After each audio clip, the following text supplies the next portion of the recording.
Oi pessoal, eu sou a Raquel do Pipoca Musical e vou falar hoje, cacete, das leituras do mês de dezembro. Pessoa de férias faz o quê? Lê. Ao invés de ver o sol, ir pra praia, confraternizar com os amigos, não, fica em casa lendo um monte de coisa. Normal, aposto que vocês se identificam, né? Então a gente vai comentar sobre as minhas leituras do mês. Consegui ler bastante coisa. Primeira leitura do mês foi um livro muito ruim, chamado A Loja dos Suicidas. Eu vi indicação da animação no canal da Adriana, da redatora de merda, e alguém lá nos comentários falou, inspirado num livro. Eu pensei, vou atrás do livro. Uma coisa que as pessoas me perguntam de vez em sempre aqui no Pipoca é tipo, cadê as resenhas negativas? Cara, dá tanto trabalho gravar vídeo, editar, muda tanta coisa na minha rotina pra poder fazer isso, que eu não vou perder tempo falando de livro ruim. Então eu deixo pra fazer esses comentários aqui no vídeo de leituras do mês, que eu acho que fica mais natural e menos chato pra quem tá acompanhando o canal. Então, A Loja dos Suicidas. O nome é bem autoexplicativo. A proposta deles é tipo, cliente que sai satisfeito daqui não volta. Tem corda, tem bala, tem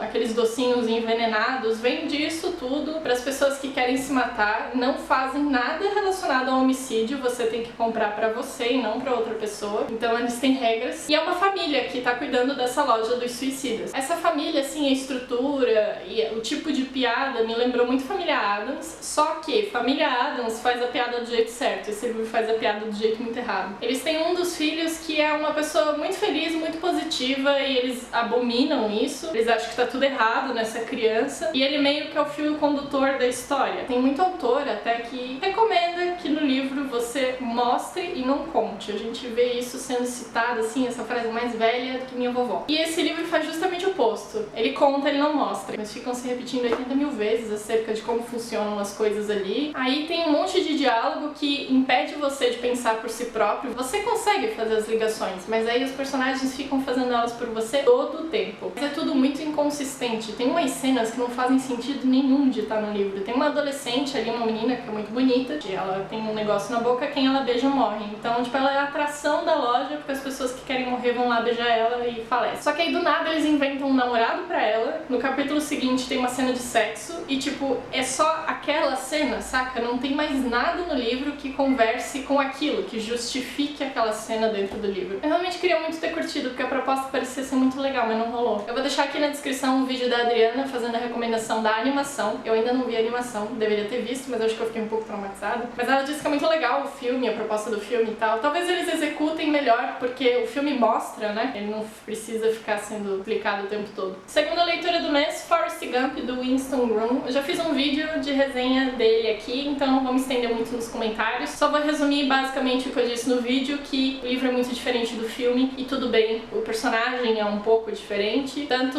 em aspectos físicos, quanto na acidez dele em tratar certos assuntos como racismo, como guerra, e tem desfechos que eu acho que aqui no livro são muito mais realistas e menos utópicos do que no filme, mas eu continuo gostando do filme, tá? Não tô falando que o filme é ruim, não é nada disso, eu tô falando que os dois são diferentes e os dois são legais. Se você perdeu os vídeos onde eu mostro a edição por dentro e também o vídeo da resenha, os links estão aqui na descrição, mas eu só queria dizer que ilustrações do Rafael Coutinho, muito foda. Eu devorei A Loja dos Suicidas, Forrest Gump e Bom Dia Verônica também, foi um livro que eu não consegui largar. A Verônica é uma das duas narradoras do livro, ela é secretária de um policial e ela se mete em duas investigações assim de uma maneira meio clandestina, porque não é o trabalho dela, mas ela vai em busca de uma solução pro caso de uma mulher que foi enganada por um namoradinho virtual que roubou dinheiro dela e depois a mulher se matou. E outro caso sobre a esposa de um PM que é abusada física e psicologicamente. É muito hardcore a história dela. E essa mulher também é a outra narradora do livro. Toda a podridão humana tá reunida nessas páginas. Você realmente vê o pior do ser humano aqui e infelizmente muitas dessas coisas são extremamente reais e isso é algo que assusta pra caralho. Gostei demais do livro, tem resenha no card aqui em algum lugar. Assistam, leiam, que é sucesso. Também li Apocalipse, por favor, do Felipe Parucci. Essa é uma graphic novel brasileira, eu comprei ela lá na Bienal de Quadrinhos. Esse é um livro muito legal que ele trata de umas coisas mais psicológicas. Nessa graphic novel a gente tem um casal bem interessante que é uma mulher que ela tem síndrome do pânico, então ela não consegue sair de casa, ela não consegue ter uma convivência social normal, ela passa em psiquiatra também por conta disso, pra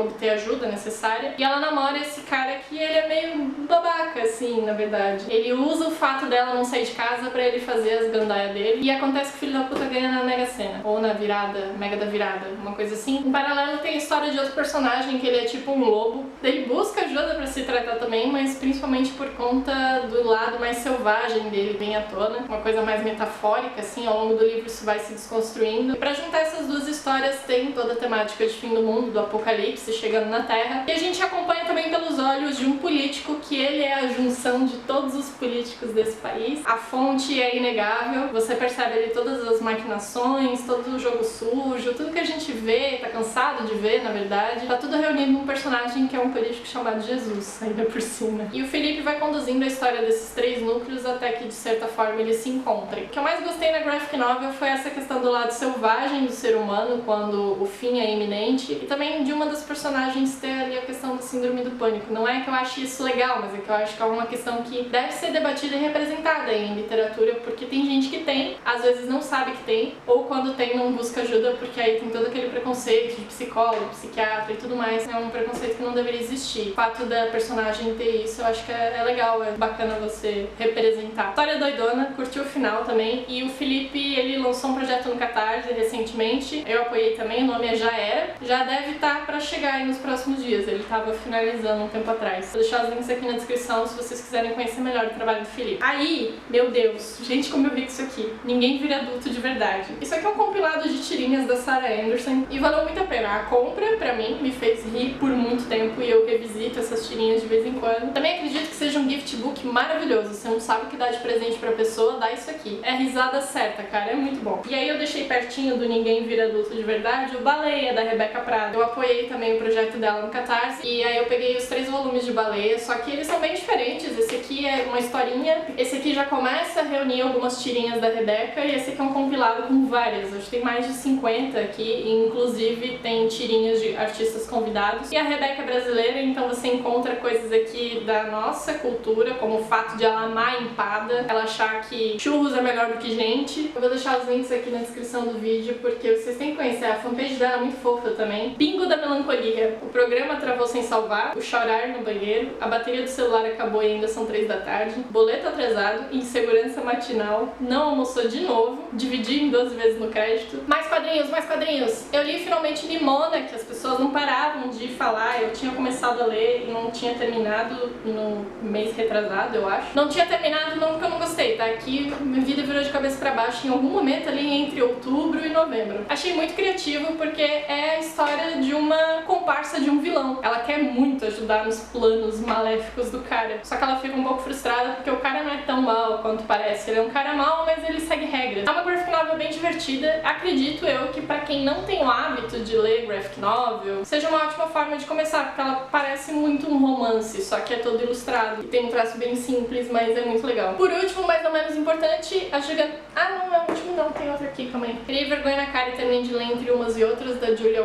Wetz. Esse quadrinho é bem honesto, é a autobiografia da Julia. Ela é uma quadrinista que saiu de São Francisco, se mudou pra Nova York e ela relata todo esse impacto da mudança. Não é uma história de superação, de ai meu Deus. Ela escolhe compartilhar principalmente as coisas que deram errado pra gente poder rir um pouco, né, da nossa vida, um pouco da vida dela também. Então você vê ela passando por apartamentos horríveis em Nova York, porque ela não conhece nada ali, então ela se mete numa furada muito ruim. E todos os empregos ruins pelos quais ela passou, e a dificuldade de se relacionar com outras pessoas, quando as pessoas às vezes não entendem o seu jeito, as suas prioridades, as coisas que você prefere fazer. E aí dentro de outras propostas similares tem quadrinhos que são mais interessantes. Pra fechar, a Gigantesca Barba do Mal, achei essa capa muito legal. E um dos meninos lá do Pipoca e Nanquim indicou esse quadrinho. Ele trabalha uma coisa muito real, mas com uma metáfora muito divertida. O quadrinho conta a história do Dave, é um cara comum, um cara que segue todas as regras, ele é um funcionário exemplar e ele mora na ilha de Aqui. Ele sempre obedeceu todos os padrões, nunca saiu deles, e aí tem uma coisa que acontece com ele que chama a atenção de todo mundo. A barba dele começa a crescer pra sempre. Isso causa uma histeria coletiva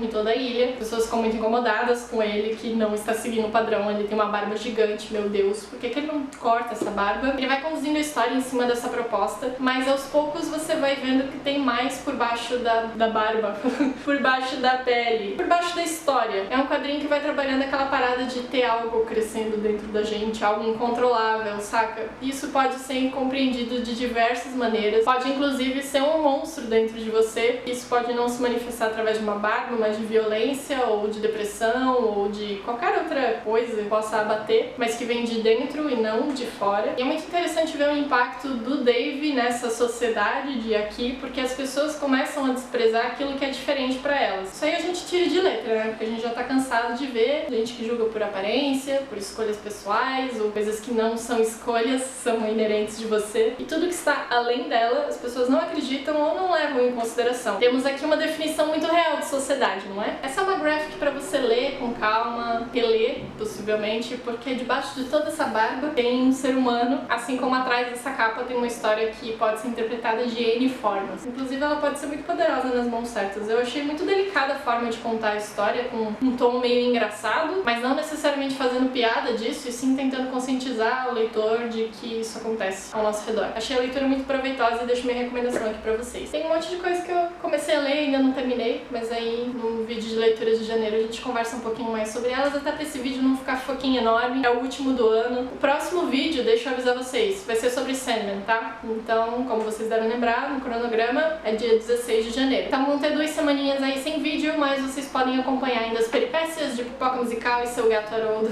nas redes sociais. Então se você ainda não segue, basicamente é tudo /Pipoca Musical. Segue lá que a gente continua se falando e aí vai passar rapidinho e logo eu tô de volta pra falar de Sandman. Muito obrigada pela companhia de vocês durante esse ano. Muito obrigada pra todos vocês que compartilham os vídeos, que deixam comentários, que dão like, que estão sempre interagindo. A presença de vocês é muito especial. É o que me faz continuar tocando o canal, porque sem esse retorno, sem essa conversa com vocês, nada disso valeria a pena. Mas como a gente tá sempre juntinho, então tá tudo bem. Obrigada de verdade pela companhia. Espero muito que vocês tenham curtido todos os vídeos que saíram esse ano. Não só vídeos, mas também posts, porque muita coisa rolou lá no pipocamusical.com.br. Obrigada pela companhia de vocês, uma boa virada de ano. Se cuidem, juízo, e é isso aí. Beijo pra vocês. Tchau, tchau.